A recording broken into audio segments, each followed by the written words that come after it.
Assalamu alaikum, braćo i sestre. Danas učimo slabo sukun.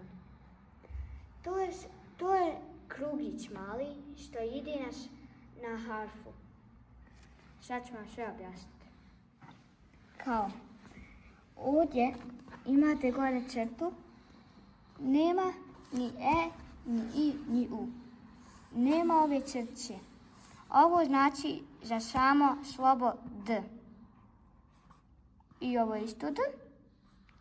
Ili na samo slovo z.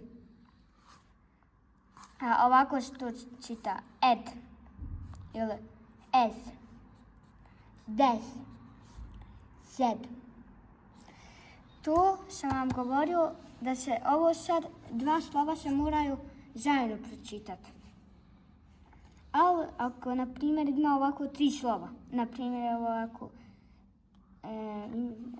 ovako, ako ima ovako pročitati. Du, sid. Tako se to čita.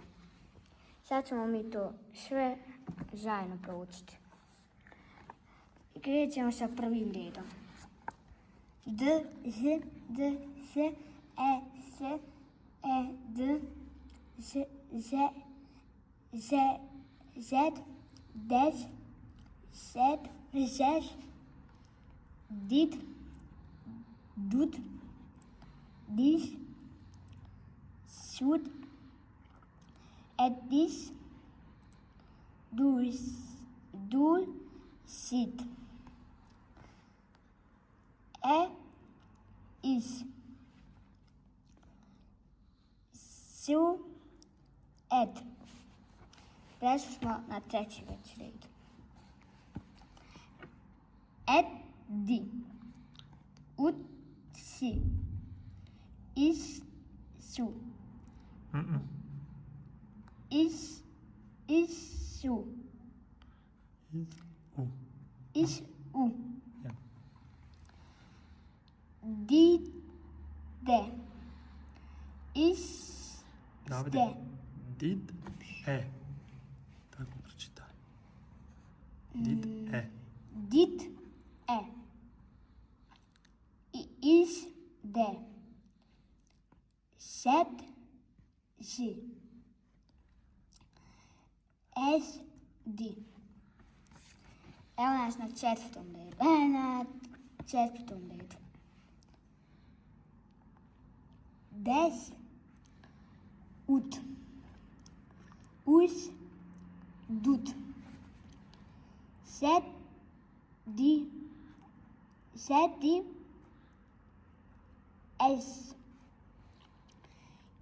It, sed, se, u, ze.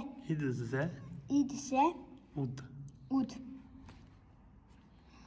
U, i, u, is, du. Zit, se, uz. Kao harf nije težak. Možete ga lako naučiti. Opet nije zeznut. Evo sad ću vam još jednom pokazati. Vidite, samo ovaj sukun kao ovako. Stavite ovako kao prst i pročitate samo d. Ili ovako. Stavite samo ovdje ruku i pročitate samo z. Ovdje, da tvojim pratiocima malo pomognem. Kad se ovdje čita, na primjer, ova riječ, ed, i. Znači, uvijek odvojiš i. Možete i ovdje pogledati u ovom, kako su oni napisali, id, u. Da. Znači, tako su odvojili. Uvijek se počinje sa elifom, gdje se nalazi elif, ili uvijek gdje si ti malo ovo, did, ud. Tu sam ja malo se zapšla. Ja, to je to. Allah manet.